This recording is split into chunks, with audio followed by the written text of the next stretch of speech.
Referring from the Sri Chaitanya Charitamrita, Adi Lila, Chapter 4, text number 21 to 22.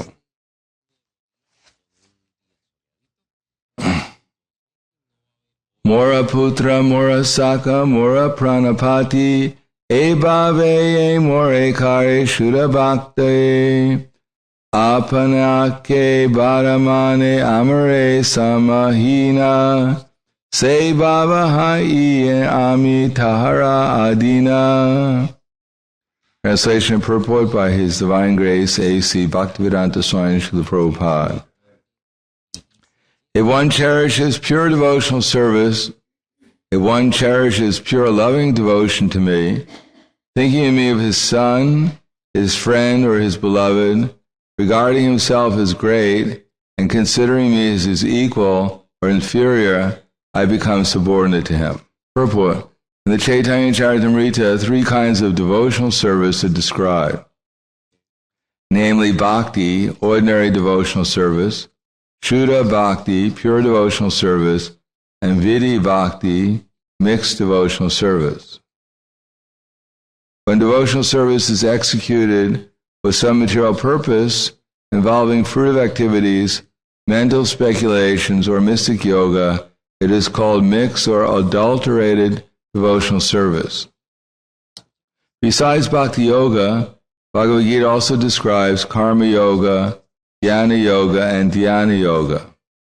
Yoga means linking with the Supreme Lord, which is possible only through devotion. Fruitive activities ending in devotional service, philosophical speculation ending in devotional service, and the practice of mysticism ending in devotional service are known respectively as Karma Yoga, Jnana Yoga, and Jnana Yoga and Dhyana Yoga. But such devotional service is adulterated by 3 kinds of material activities. For those grossly engaged in identifying the bodies as self, pious activity or Karma Yoga is recommended. For those who identify the mind with the self, philosophical speculation or Jnana Yoga is recommended. Devotees standing on the spiritual platform have no need of such material conceptions of adulterated devotion.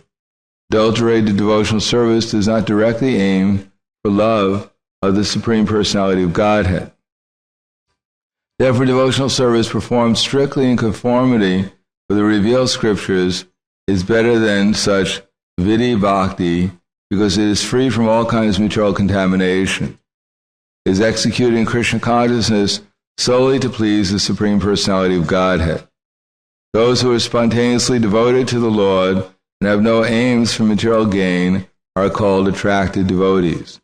They are spontaneously attracted to the service of the Lord, and they follow in the footsteps of self-realized souls. Their pure devotion, shuddha bhakti, manifested from pure love of Godhead, surpasses the regular principles of the authoritative scriptures. Sometimes loving ecstasy transcends regular principles. Such ecstasy, however, is completely on the spiritual platform and cannot be imitated. The regular principles help ordinary devotees rise to the stage of perfect love of Godhead. Pure love for Krishna is the perfection of pure devotion, and pure devotional service is identical with spontaneous devotional service. Flawless execution of regular principles is exhibited in the Vaikuntha planets. By strictly executing these principles, one can be elevated to the Vaikuntha planets. But spontaneous, pure loving service is found in Krishna Loka alone.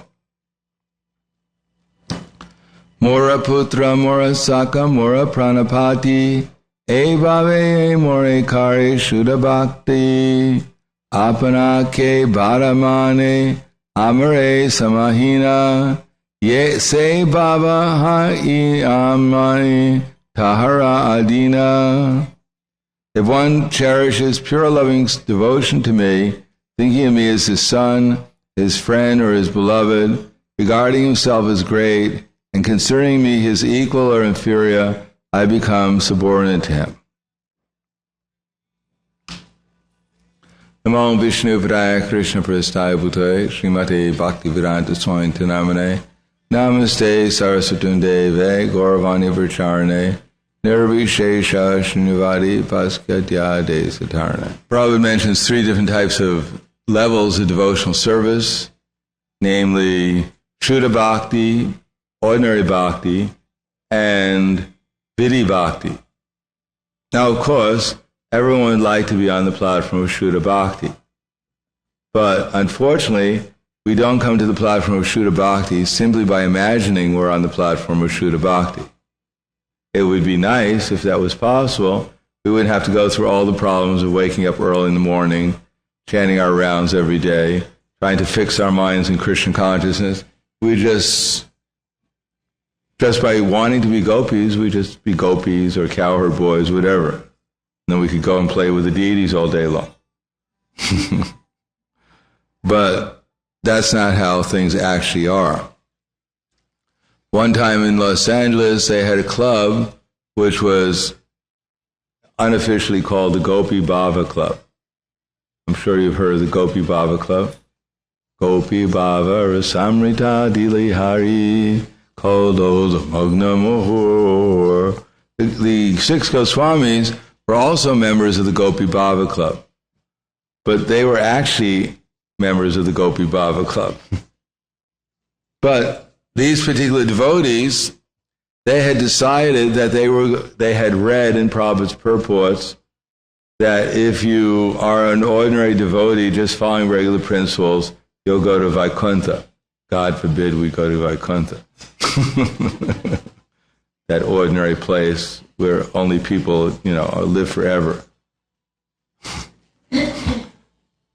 That they were afraid of going to Vaikuntha just by following the regular principles of devotional service. They decided we have to go to Goloka Vrindavan. We're in danger because we're just chanting our rounds a day and spreading Krishna consciousness and whatever. So they decided to have a Gopi Bhava Club, a club where the men and the women met separately and they only discussed from Prabhupada's books the pastimes of the gopis. So this seems rather innocent compared to today's standards, even in ISKCON. So Prabhupada heard about it, and he explained that this club was very dangerous, or these clubs were very dangerous. And the devotees gave different arguments, how it says in the purports, or even in the sloka by Shukadeva Goswami, if one hears about the pastimes of the gopis with Krishna, then if there's any lust remaining within one's heart, that it's dissipated. So Prabhupada said that these people are saying, Prabhupada, that if we just hear these pastimes, we'll become purified. And Prabhupada said, no, that you won't become purified, you'll become putrefied.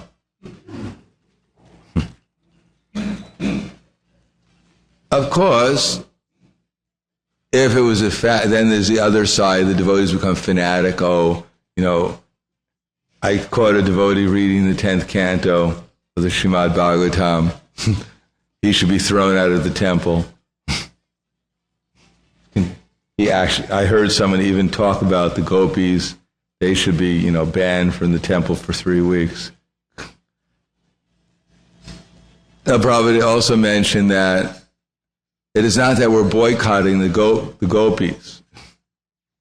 He said that about the Bhakti Godhead. It's not that we shouldn't talk about them, but we should understand what context we're talking about them. In other words, we should understand what our actual position is and what our relationship is with Krishna and his devotees, and not try to imagine something that's not actually, for us we can say based on Shastra, because what's real and unreal right now we're not so clear on, but the Shastra is very clear on what's real and unreal. So although we may be living in a dreamlike state, which we are, but in order to wake up, we need the guidance of Guru, Sadhana, and Shastra, not our imagination or our speculation. Therefore, why one becomes putrefied by simply hearing about the gopis' pastimes. Prabhupada said because it's simply a symptom of sex desire. Why do they pick out Krishna's pastimes with the gopis? Why don't they hear about Arjuna's pastimes with Krishna on the battlefield of Kurukshetra? Why the gopis? Because they think it's some kind of ordinary relationship, or maybe extraordinary relation between a young boy with young girls. So they think, well, we're bored hearing all this philosophy from the Bhagavad Gita. Let's get into something enlivening.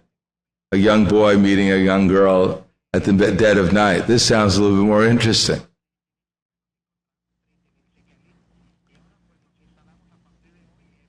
But actually, in order to understand these pastimes, and in order to understand actually Krishna consciousness, we have to be in the internal energy of Krishna. There's no way of understanding what Krishna consciousness is about from the material energy. And our access to the spiritual energy is not through hearing the pastimes of Radha and Krishna. It is not that they're not in the spiritual energy, but our access, our direct access, is only through learning how to utilize his present body and mind and words in Krishna's service. It is not that hearing about Krishna and his pastimes is not devotional service, but for us it may not be devotional service if we have the wrong conception of them.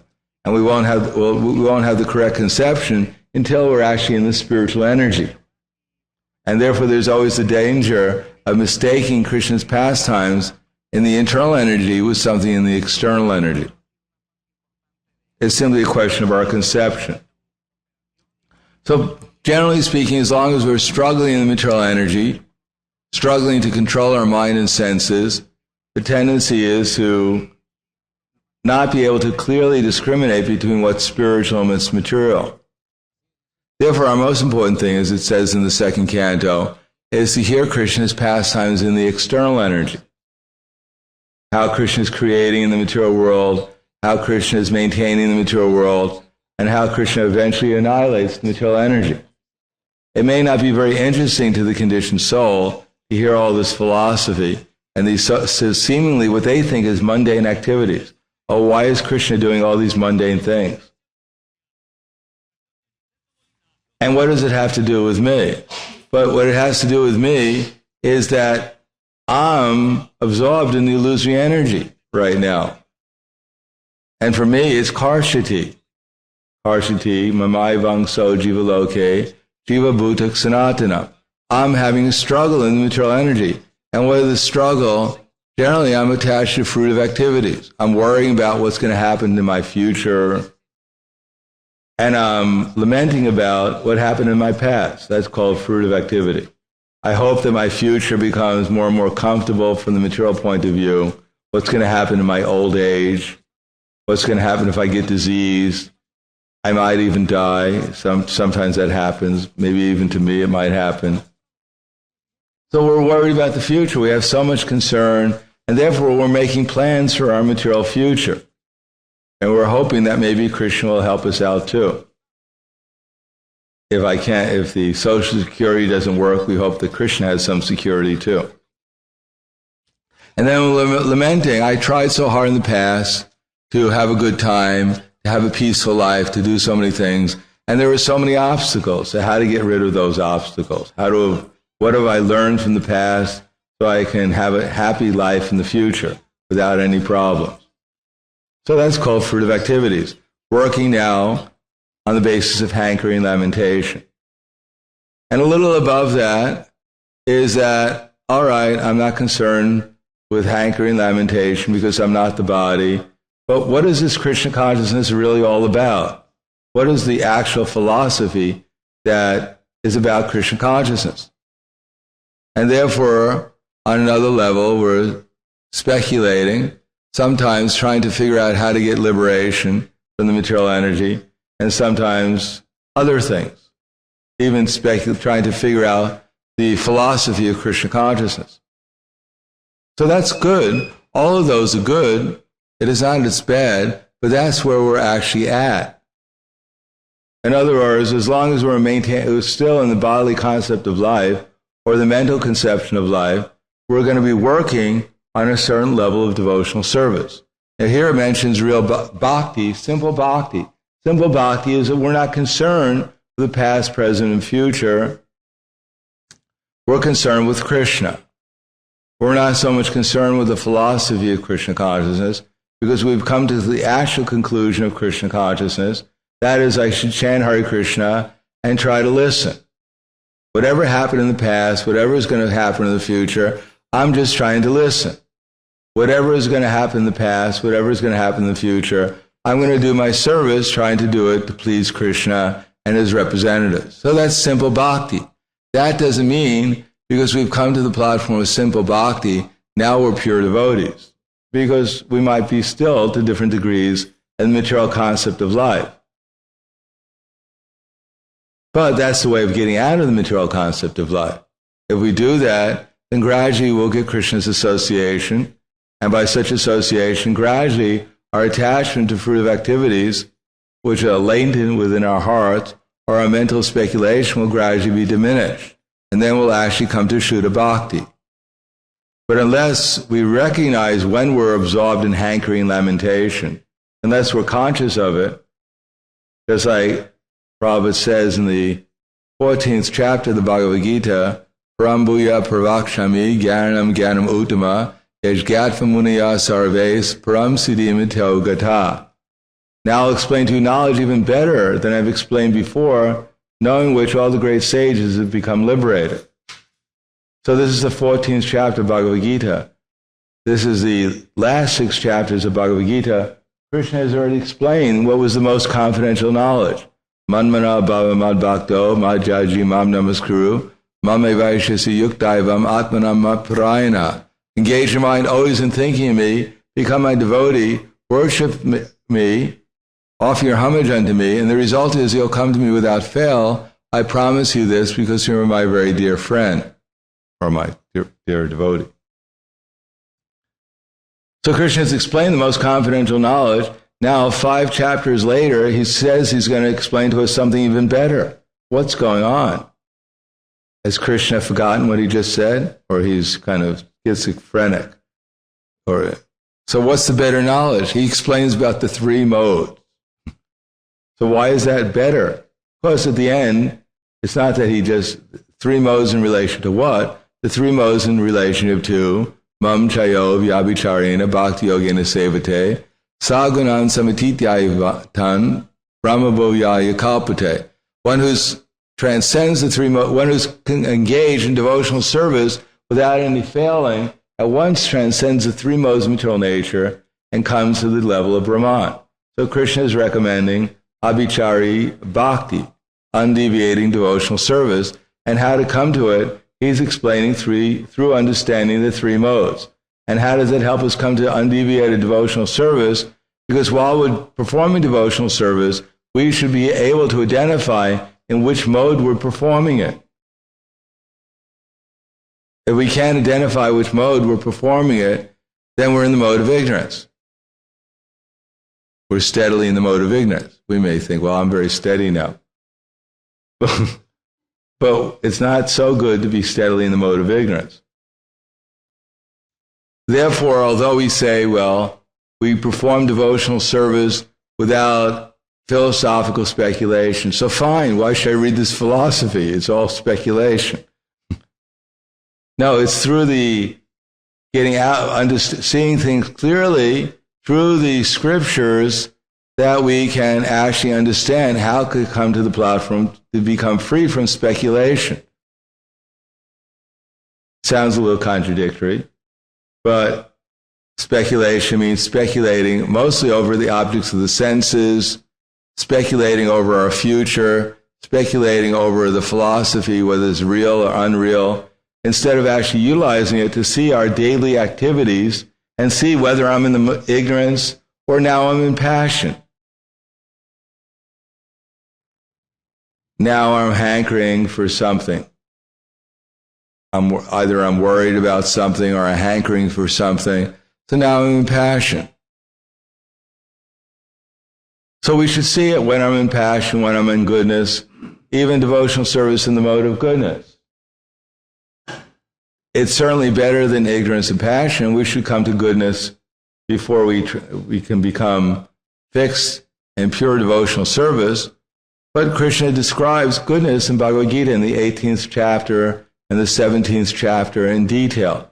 What a worker in the mode of goodness is, what a worker in the mode of passion, and more or less he equates a worker in the mode of goodness with a pure devotee. That the devotees generally work in the mode of goodness. Mukta sangana hamvadi drityutsaha samanvitaha siddhyasino nivikara karta satvika uchate. Mukta sangha ahamvadi, one who works without a false ego.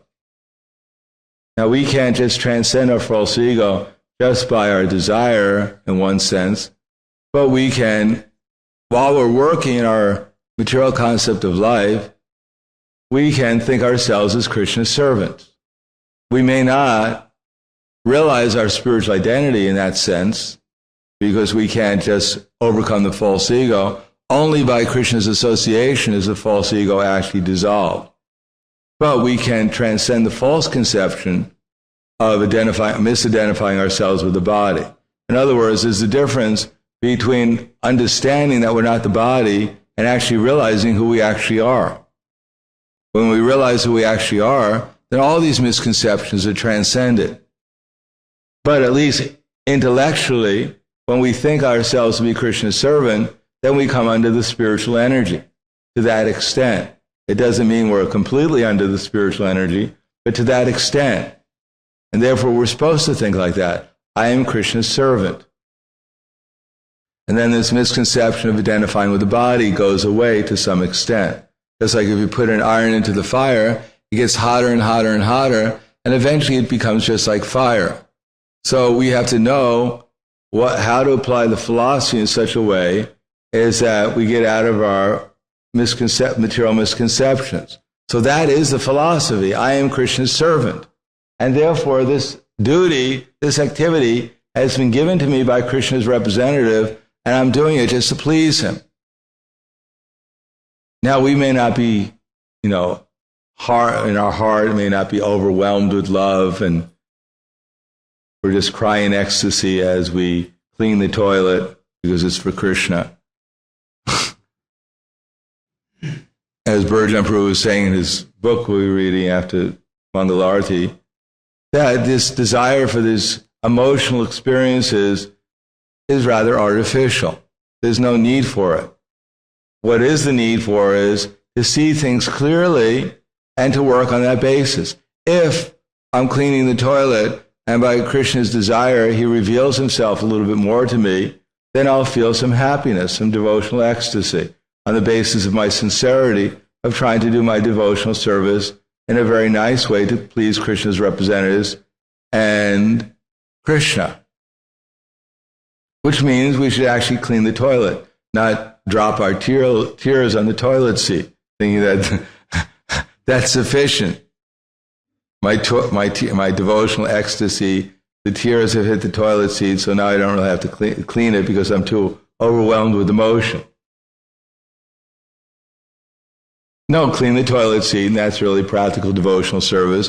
And when Krishna is seeing that we're actually acting practically, he may reveal himself to us a little bit more on the basis of our sincerity. One time there was one devotee, Vishal Prabhu, who probably everyone knows here. Every time Prabhu would take a morning walk, he would be on the path with his hands folded and offering prayers to Prabhupada. And one day there was water all over the path, and Vishal was standing next to the puddle of water offering prayers to Prabhupada. And Prabhupada said, why are you offering prayers? Just do something practical, clean that water up. So it may seem rather, unsentimental. Poor Vishal, he was offering his heartfelt prayers, and Prabhupada was just giving this practical, do something practical. But that is reality. We're praying for devotional service, and therefore we should understand what devotional service is and not be simply on the sentimental platform. If we do practical devotional service, then the sentimental platform will become actually real. We'll come to the real platform of sentiment. And if we simply remain on the platform of sentiment without practical devotional service, then our sentiment will probably just remain on the mundane platform too. If we refuse or we deny or we neglect using our present body mind and words in Krishna's service, then where is our sentiment going to arise from, if not only from our past conceptions of life? They may be infused with what we think is devotion, and it is to some extent devotion. Even the Prakriti Sahajiyas, Prabhupada says, we should respect them within our mind because their mundane, misplaced sentiments will eventually, if they keep with devotional service, reveal to them by their devotional service that they should give up these mundane sentiments and engage in practical devotional service. Practical devotional service means either worshiping the deity directly or worshiping the deity's property and serving the deity. Chaitanya Mahaprabhu is also one of those deities, so we make the atmosphere spiritual by going out and spreading the Sankirtan movement, distributing books, chanting the holy names in the street, distributing prasadam. And in the temple, we recognize everything here as the deity's property. And in our home, we recognize it's also the deity property. It's not that we install the deity in the home simply because we like dolls. We used to play with dolls when we were little children, and now we're big children. We can play with bigger dolls or more devotional dolls. No, actually, they're a God. They've come to our home, and it's their home. So unless we keep the home clean, unless we revolve the activities of the home around the deity, then they remain like dolls to us.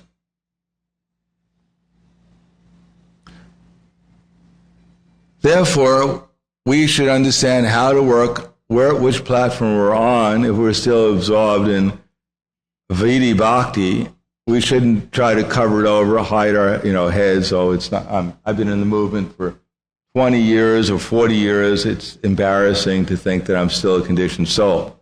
So therefore, I should act as a liberated soul.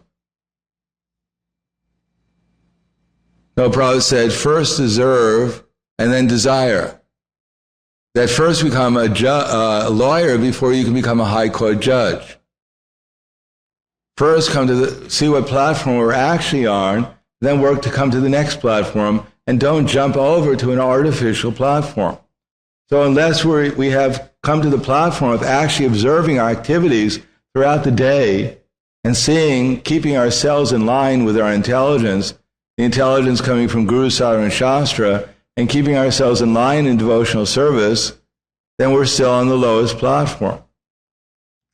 Therefore, we should utilize our intelligence and direct our activities in Krishna's service, and then gradually by such direction of devotional service, Krishna will become pleased and reveal to us, and then one day we'll come to the pure Shuddha platform of devotional service by constant engagement above the three modes, especially ignorance and passion, and eventually even goodness.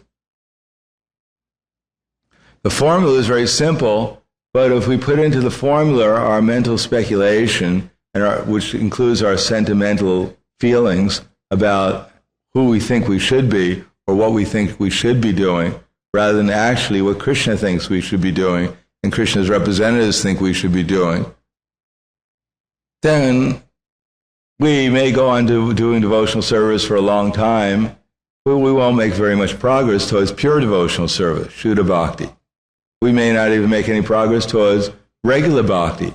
We may remain on a platform where we're imagining ourselves to be great devotees. Or we may imagine ourselves to be fallen devotees, and therefore, as a fallen devotee, I can do whatever I want, and at the same time, come to Krishna consciousness once every Janmashtami and think about how much progress I'm making. No, we actually want to become to the platform of Shuddha Bhakti and experience all the glories that it explains, then we have to take it seriously. And it's a struggle. It's not going to be easy. The process is simple, but because of our attachment and our misconceptions, our attachment to sense gratification and our present misconceptions, it's a struggle against them. It's a war. And Maya will try and trick us in so many different ways, and she's no small opponent. If you want to make war against Maya, she's not like a small little person. You just, chant a few rounds and she goes away. No, we have to declare war, and we should expect that Maya is going to try and trick us by so many different allurements and we're going to sometimes become a lord, but then we should get up and try to, again, perform devotional service. Just like a child, when they're a little baby, they try and walk. The parents encourage them. The parents don't, when the little baby falls down, doesn't come over and say, hey, kid, this is the 15th time you fell down. You know, no one in my family, everyone in my family walked at the 14th time at least. You're the only failure we've had so far. You're never going to walk, you rotten little kid. No, the parents keep on encouraging the child. He may fall down 16 times. Still, the parents are encouraging the little child to stand up and try again. And then one day, the child will not only walk, but he'll dance in ecstasy. So similarly, we'll expect. Sometimes we find devotees. They fall down. Even what we thought were advanced devotees. And immediately, the same devotee that we were glorifying as, an avatar, as our only savior, suddenly becomes a demon. We always knew he was a demon, but, we didn't want to tell anyone. We were forced to glorify him, even though we didn't really want to. We knew he was a demon at heart. We could tell he ate more prasadam than anyone else. We knew he was a demon. No, actually, that same person we're declaring a demon now, we may not be a good idea to associate with them if they're now expounding Mayavadi or Prakriti Sahajya philosophy.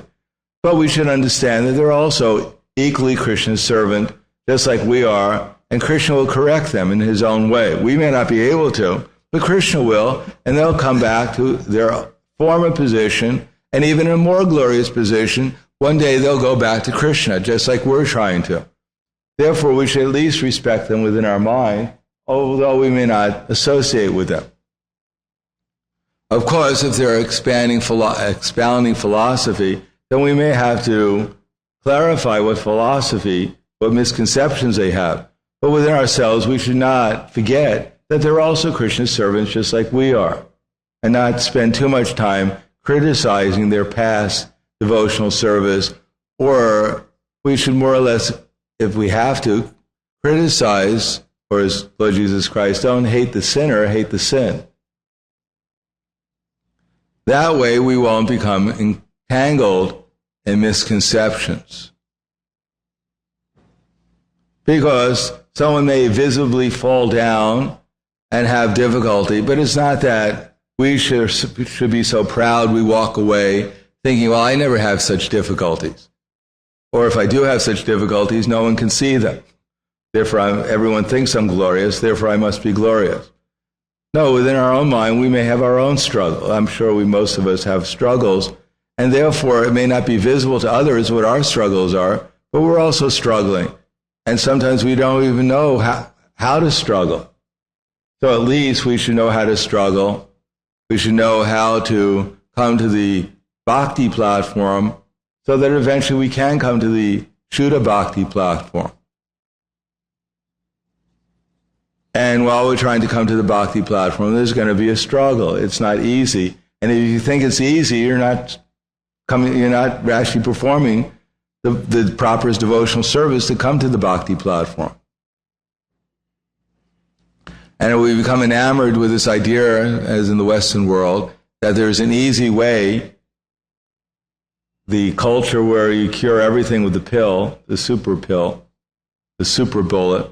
If we think that there's a shortcut I can take to pure devotional service, I'll go to this guru. He promises if I simply surrender to him, then I'll become a pure devotee overnight. He has some magic formula. And then you look at his followers, and they're not struggling, and that's the problem. They're just sitting around imagining that they're pure devotees and congratulating each other that you accepted the real guru and that you become a pure devotee. Although in their daily lives, they're just sometimes as mundane as everyone else is in the world. But they're convincing each other that you're pure devotees. Therefore, the conclusion is, if Prabhupada knew he did give us the shortcut. The shortcut is chanting the holy name. The shortcut is reading his books. The shortcut is worshiping the deities. The shortcut is following the principles that he gave us. That is the shortcut. He knew what the shortcut was. Otherwise, none of us would be here. Therefore, we should read these books, find out how to come to the bhakti platform, and gradually qualify ourselves for the Shuddha Bhakti platform, and therefore make our lives successful. So, of course, today is the disappearance day of Srila Bhaktivinoda Thakur. Interesting enough, if you look at the folio, you'll find that Prabhupada generally didn't speak about pastimes, especially if you do, there's maybe 25 or 20, something like that, festival lectures. And of those, half of them are Rath Yatra.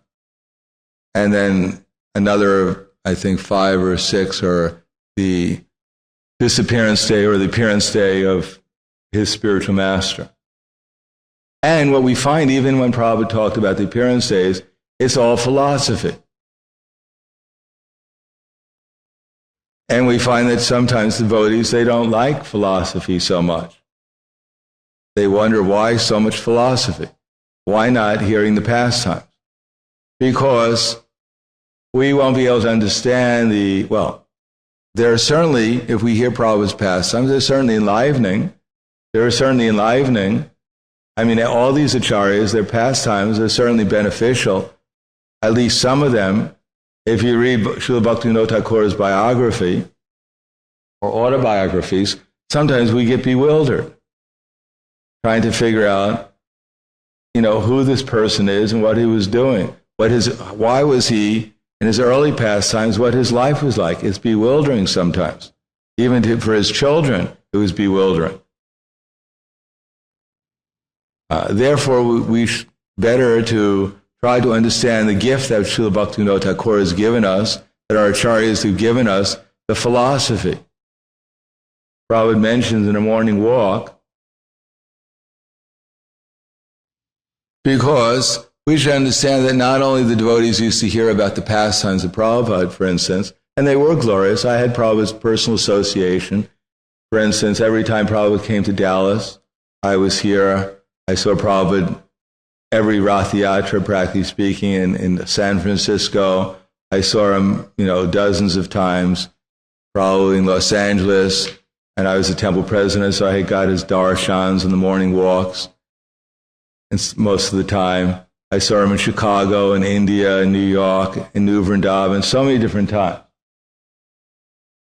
So, it's not that I haven't seen Prabhupada and experienced directly the wonderful association he had, the transcendental atmosphere that he created. But even witnessing that transcendental atmosphere, or experiencing it, but at the same time I saw how Prabhupada was preaching. So one time Prabhupada was on a morning walk, and Jayadvaita Swami asked Prabhupada, sometimes we see that the Acharya, he falls asleep, and sometimes he forgets slokas, and sometimes it appears that he's committing mistakes. So how are we to understand this? So Prabhupada said, it is not that the Acharya is like Krishna. But we should see, ultimately Prabhupada said, how he's preaching the bhakti cult. He didn't mean cult in the same that, how he was a cult leader. But that was Prabhupada's cult meant culture, I guess, in the previously. How he was preaching. So that's the essence. How, just like when I first joined the movement, everyone wanted something exciting. Because that was the nature of, when you're young, you want something exciting. You don't want to be bored because you have a lot of energy. And therefore, Prabhupada used to give classes, and if you look in Los Angeles, you'll find out in the videos, there are many devotees surrounding Prabhupada. They were not bodyguards. They were the devotees who were falling asleep. Because Prabhupada used to give talks, and he used to give a lot of philosophy, and it wasn't so entertaining to some of the devotees, and they fell asleep. Matter of fact, they fell asleep even when anyone gave class, even when they were chanting japa. They used to have the temple commanders with squirt guns. They walk around squirting people, which is one level up from when the devotees used to hit the headed hit their heads against the wall trying to stay awake during japa. That was certainly more embarrassing than people, guests who would come and see the devotees hitting their heads against the wall. They thought they were in an insane asylum, That's that usually goes on there. But they were sincere devotees simply trying to stay awake. And that was their conception of how to do it. So philosophy to the conditioned soul is dry. It's not very exciting. But Prabhupada wasn't thinking, well, let me say things in such a way as to keep everyone awake.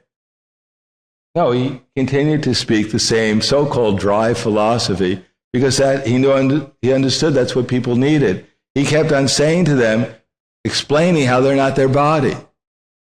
We used to call up, not me, I didn't have a telephone, and I think telephones were quite rare, even in our temple, but the devotees, like our temple president, would call up to find out what Prabhupada was saying, what's the newest philosophy that Prabhupada was saying. And we kept on hearing Prabhupada telling everyone, you're not your body.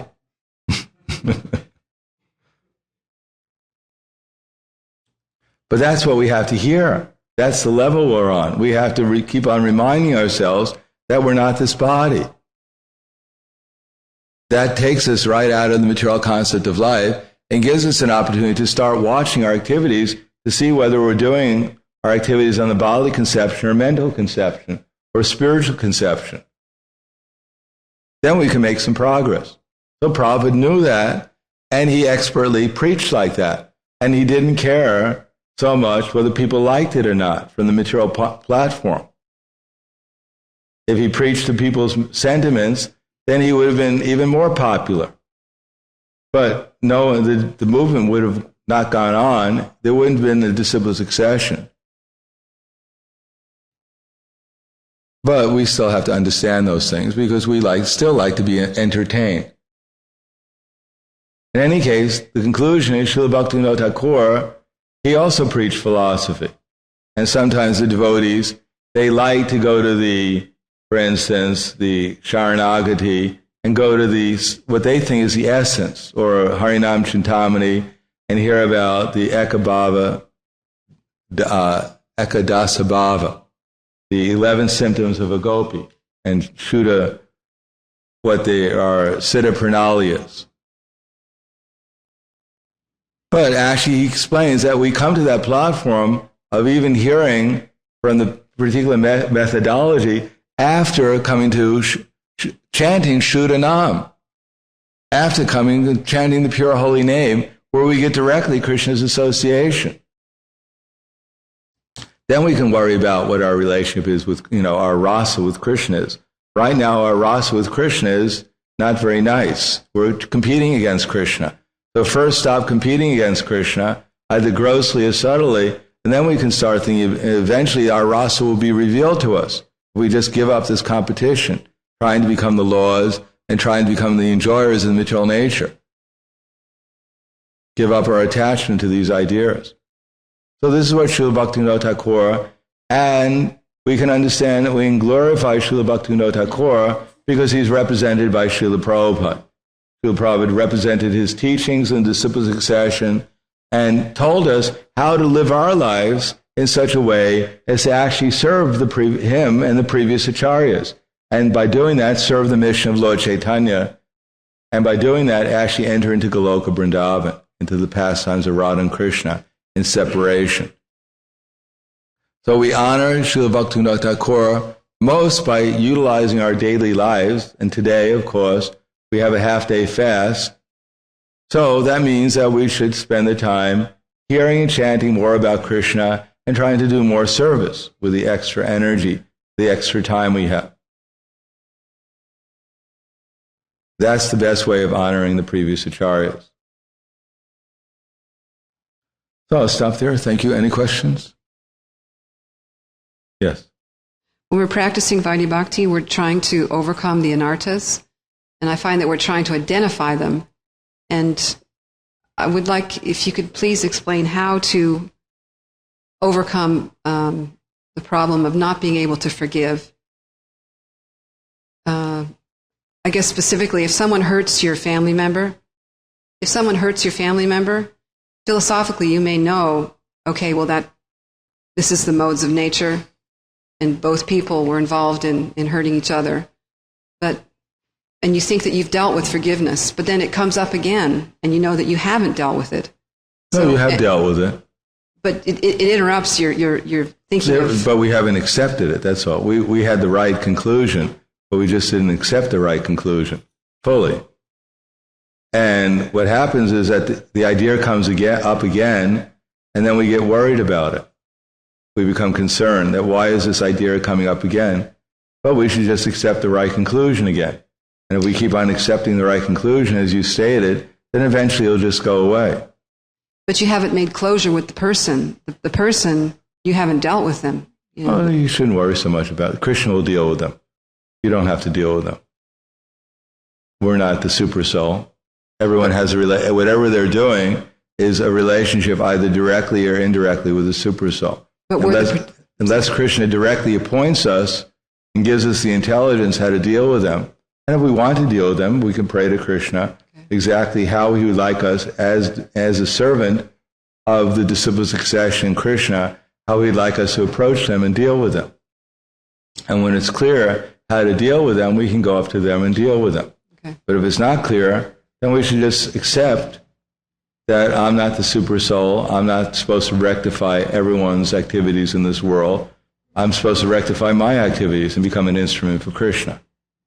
Right, but also the child, we are the protector of the child, and if we failed in that protection, then that's our fault. Maybe, but we shouldn't be so naive as to think that we're also, the all-pervading super soul, and that we're going to protect every living entity all the time, even our own child. Even our own child. Balasya neha sharanam pitaro nashingha.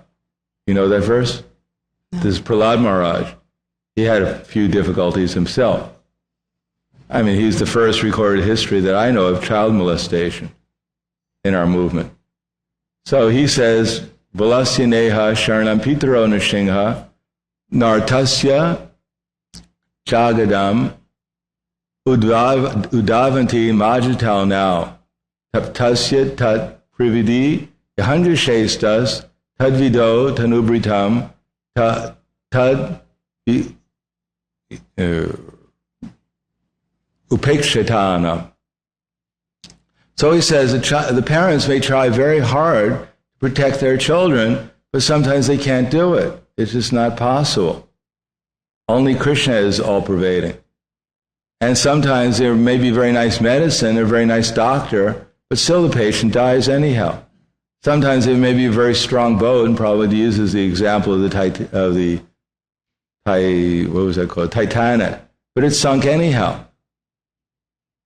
So, if Krishna protects the child, or the patient, or the boat, then it won't sink. And even if Krishna does temporarily protect them, eventually the child's going to die anyhow, the patient's going to die, and the boat's going to sink eventually.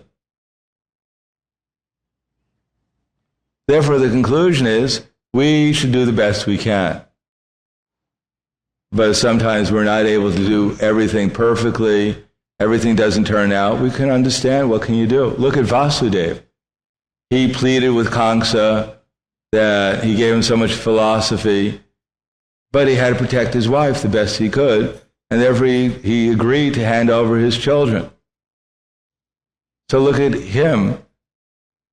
A pure devotee of Krishna went through thousands of years of austerity to get Krishna as a child with his wife, and he wound up handing his children over to Kamsa, who smashed them onto the ground. So what was he to think? I wanted to protect my children, No, he understood, what can I do? If everything else fails, I have to do the necessary. This is Krishna's arrangement. And even to protect his honor, his word of honor, he gave over the children to Kamsa. So what is our position usually is a lot less dramatic than Vasudeva. Is that all right? Thank you very much. I have a question. Yes.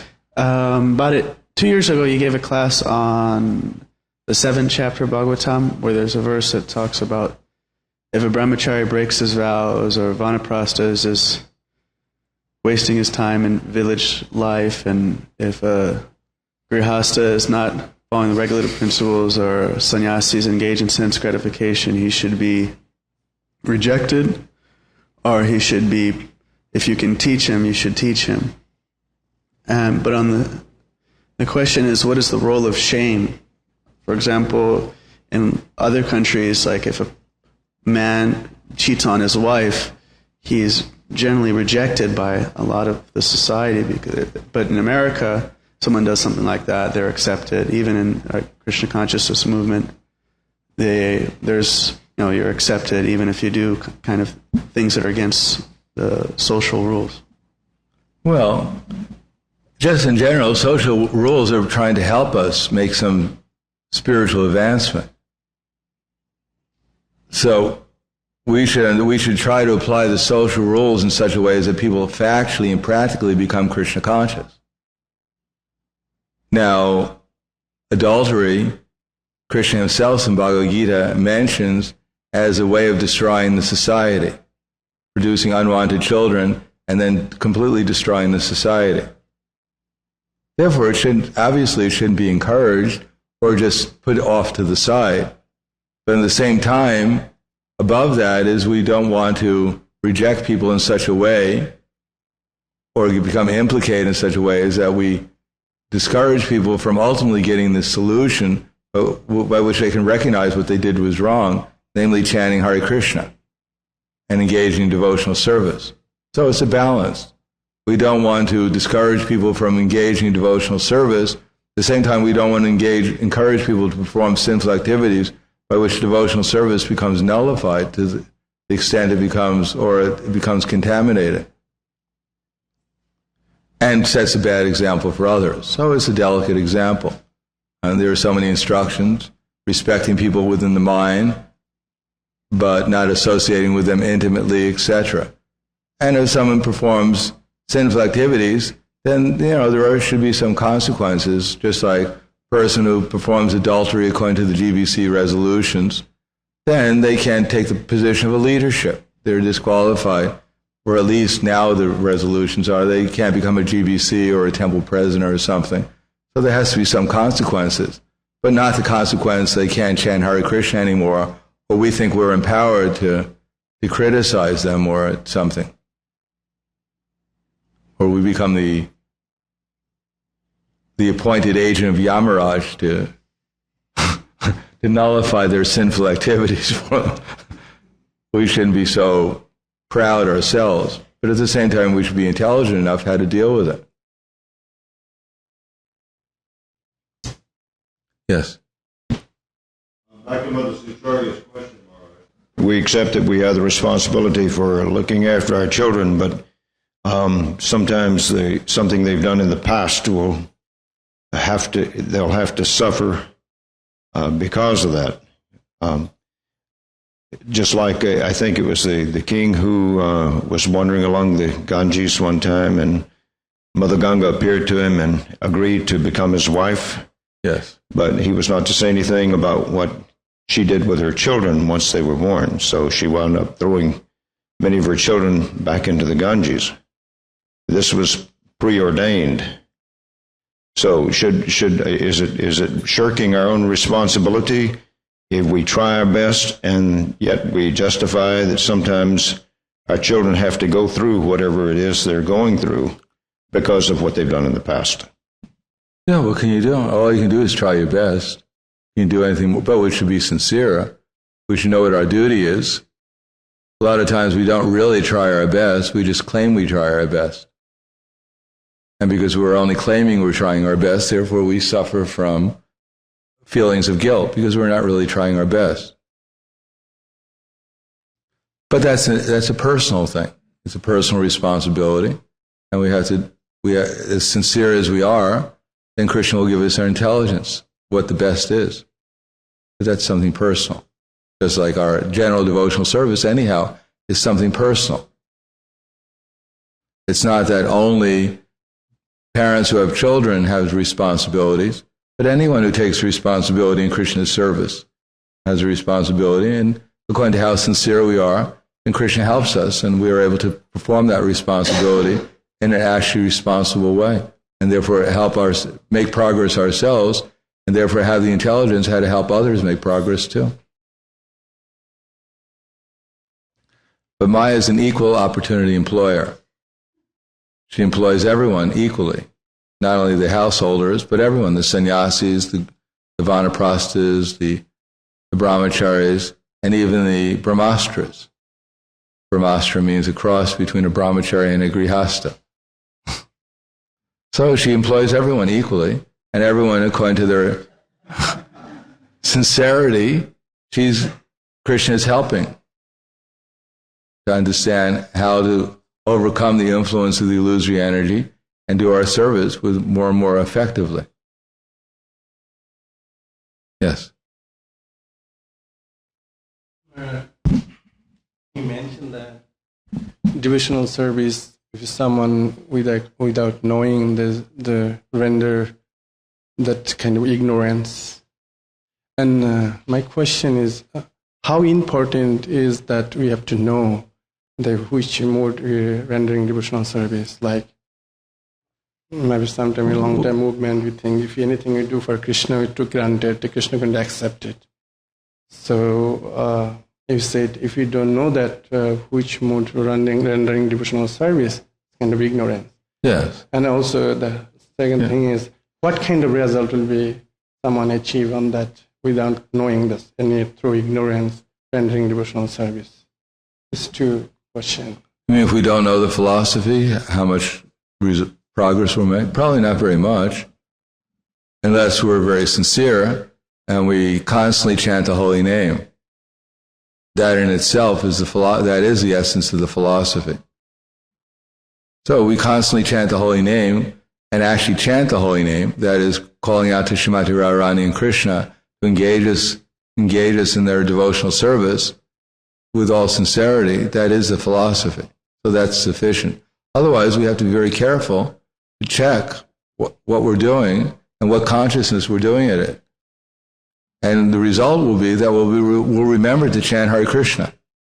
And that will bring us to Krishna consciousness, because that is the process in this age. But we'll see, because we don't check so much, therefore we don't constantly chant. And because we don't constantly chant, we don't constantly get Krishna's association. And therefore we're still on the material platform of awareness. Yes. Yes, Maharaj. I was curious because I've read something in Prabhupada's book that seems a little contradictory sometimes. I don't know, maybe it's not, but the fact that once you've reached the spiritual platform and you stay there, the time for rituals is not necessary. But at the same time, one should be an acharya and teach by example and show those rituals. So, well, we ourselves are not doing rituals. I think one should act as a neophyte, Srila Rupa Goswami says. Although one may actually within himself think of his relation with Krishna and actually be engaged in Krishna's pastimes on the spiritual platform, externally one should continue to act as a neophyte. Our ritual, but it's not rituals. We get up in the morning, we chant, Mangalarti. That's not a ritual. That is the process of elevation. That is how we get to associate with Krishna, come to the perfectional stage. Maybe I read it wrong, but what are the rituals, if there are any? We don't have any rituals in our movement. What we're doing now, for a pure devotee who's actually on the transcendental platform, he doesn't have to come to Mangalarti because he's always with Krishna. He can whatever he's doing, he's with Krishna. But for us, if we don't come to Mangalarti, we're sleeping. We're in the mode of ignorance. Therefore, he should set the example. Otherwise, people will claim that everyone will claim, well, I'm on the liberated platform, just like he is. He doesn't do it. He's liberated. I'm liberated too. That's why I don't come.